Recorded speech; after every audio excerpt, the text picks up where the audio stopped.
You're probably aware that the annual campaign for the Prairieland United Way has started. We've all heard of the United Way, but what exactly do we do? Simply put, we help people. That's it.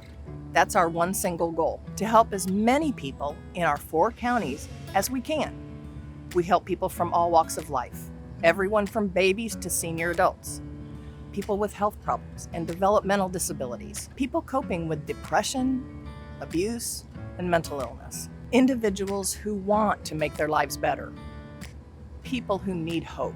How does Prairieland United Way help so many people with so many needs? Well, that's where it gets a little more complex. Here's the key. Prairieland United Way partners with over 20 local agencies to help 1 in 3 people in this region. Instead of focusing on one single cause or issue, the focus is on dozens of them, helping the community as a whole. This way, one donation not only goes to the need that everyone is aware of, but also to those that are less obvious, but no less important. Whether it's the need to teach a child to read, to provide food and shelter to a homeless family, or to keep an elderly person in their home longer. This level of helping is possible because thousands of people just like you from across our area generously make donations because they know their money helps our whole community, our neighbors, our friends, co-workers, family, or even ourselves. We make sure our people receive services that they need, be it counseling, emergency housing, after-school programs, or financial assistance. When you give to United Way, your money is paired with other donations, and the collective actions that result are powerful. With the help of the Prairieland United Way, agencies like the Children's Advocacy Center are able to make a difference in the lives of abused children. I'm Jamie Peak, and I am the Children's Advocacy Center Coordinator for Morgan, Scott, and Cass counties. And we are an agency that is a non-for-profit, and we work as a team with our local DCFS, law enforcement, and state's attorney's office on child abuse investigations. We work with children that could be as young as 1 day old to 18 or possibly older. And there has to be a report of suspected child abuse. And when a report is made, these agencies call me and we schedule an interview for the child to come to our center.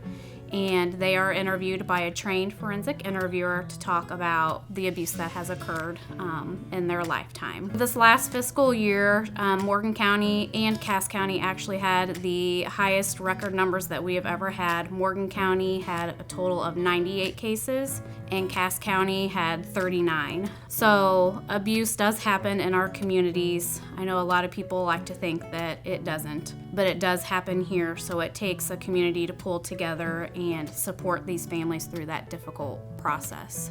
We see babies that have broken bones, skull fractures. We have seen skull fractures and even child deaths. I can tell you the overwhelming majority are usually family members or close family, friends, acquaintances. It's people that you know. It's not typically, some unknown person that you just meet and come across. It's people that you trust and that usually are involved in these kids' lives some way or another, which is the sad and scary part. Child abuse is still, people don't like to talk about it, but it's becoming a little more known now, so I think kids don't feel like they have to hold it in and not talk about it. We've had several preteen kids come, and even just coming and talking about it here, they felt like a huge weight lifted off of them because they'd been holding that in for so long. Whatever caused the breakdown for the disclosure to come out, and they just felt like a huge weight lifted off them because they didn't have to hold that in any longer. Our United Way dollars helps us provide interviews for children, which is really the beginning stage of the investigation, which is one of the most critical parts to help support our children and help our community overcome abuse. And that's our goal, is that we're not re-traumatizing them, that they can talk about what's happened to them, feel supported, and that we can help build them back up and get on the road to recovery. Doing this job, like you said, we hear a lot of horrible situations. I feel like if I can help them at all, then I've done something. The beauty is that the money raised here stays right here in our community. And this is where it gets really cool. Just like all kinds of people support United Way, all kinds of people make the decisions for funding United Way agencies. That's right. Many people volunteer their time to review these nonprofit organizations in the areas of quality programming, governance, finance, and administration. Because of the commitment of so many generous volunteers, Prairieland United Way is able to be extremely efficient, keeping costs low so that more people can be helped. Support doesn't come from across the country or even across the state. It comes from right here in the Prairieland United Way area. When you give where you live, you make a difference. Living united means all of us coming together. There are always going to be people that have special needs in a community, and when we all come together, we make that community a better place to live. We give to Prairieland United Way because we believe that collectively we can do so much more than we can individually. I'm Cami Simons. And I'm Stephen Simons, and we are the chairpersons for this year's Prairieland United Way campaign.